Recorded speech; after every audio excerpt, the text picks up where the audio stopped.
पाकिस्तान से आए राम भक्तों ने राम मंदिर के लिए लड़ाई लड़ी। एक ऐसा पाकिस्तानी परिवार जिसने राम मंदिर के लिए कई पीढ़ियां खपा दी। लाहौरिया परिवार की 3 पीढ़ियों ने राम मंदिर के लिए जान की बाजी लगा दी। राम मंदिर के इस संघर्ष की बहुत ही अचंभित कर देने वाली है कहानी।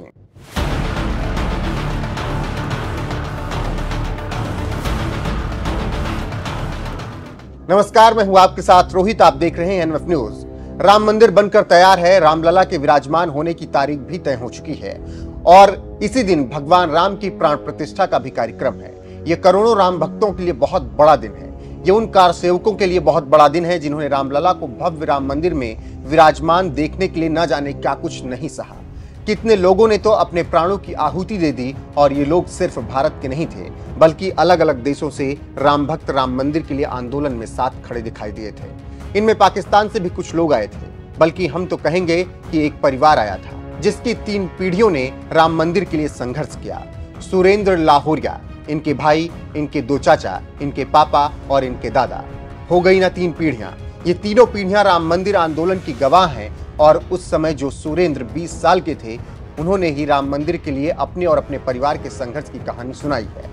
देश में बंटवारे के दौरान पाकिस्तान से भारत आए सेठ जुगल किशोर लाहौरिया, जो कि सुरेंद्र और अश्विनी के दादाजी थे, वो देश में आपातकाल के दौरान पौने 2 साल जेल में भी रहे। देश के बंटवारे के दौरान पाकिस्तान के लाहौर से ये भारत आए थे।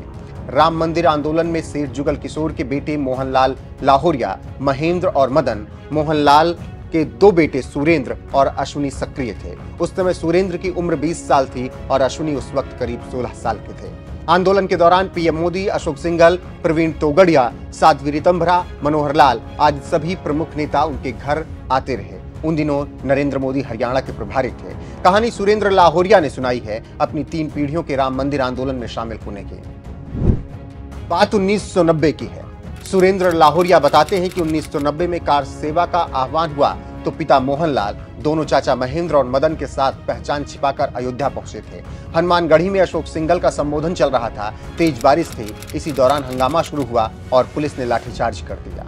गोलियां चलने लगी। वहां से जंगल झाड़ियों में भागकर रेलवे स्टेशन पहुंचे और ट्रेन में सवार होकर आगे निकले। पिताजी बिछड़ गए तो रास्ते में उनकी चिंता सताती रही। बाद में फोन कर उनसे संपर्क हुआ तो राहत मिली। अश्विनी लाहौरिया बताते हैं कि साल 1992 में वो 12वीं के छात्र थे और अखिल भारतीय विद्यार्थी परिषद में सक्रिय थे। पिता मोहनलाल पत्रकार बनकर अयोध्या पहुंचे तो उन्हें आसानी से गुंबद के पास जाने का मौका मिल गया। चाचा मदन भी परिसर में रहे। हिसार में मुझे पुलिस ने गिरफ्तार कर लिया। शाम करीब 7 बजे पिताजी का फोन आया और उन्होंने परिजनों के ठीक होने की जानकारी दी, तब राहत मिली। इस सबसे पहले बात 1989 की करनी जरूरी है। 1989 में यूपी के कारीगर बुलाकर तैयार कराया गया था राम मंदिर का मॉडल।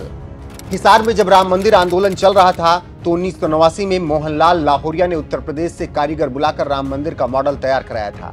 इसी मॉडल के सहारे राम मंदिर आंदोलन को गति मिली थी। सुरेंद्र लाहौरिया बताते हैं कि यह मॉडल उन्होंने अपने घर पर सजाकर आज भी सुरक्षित रखा है।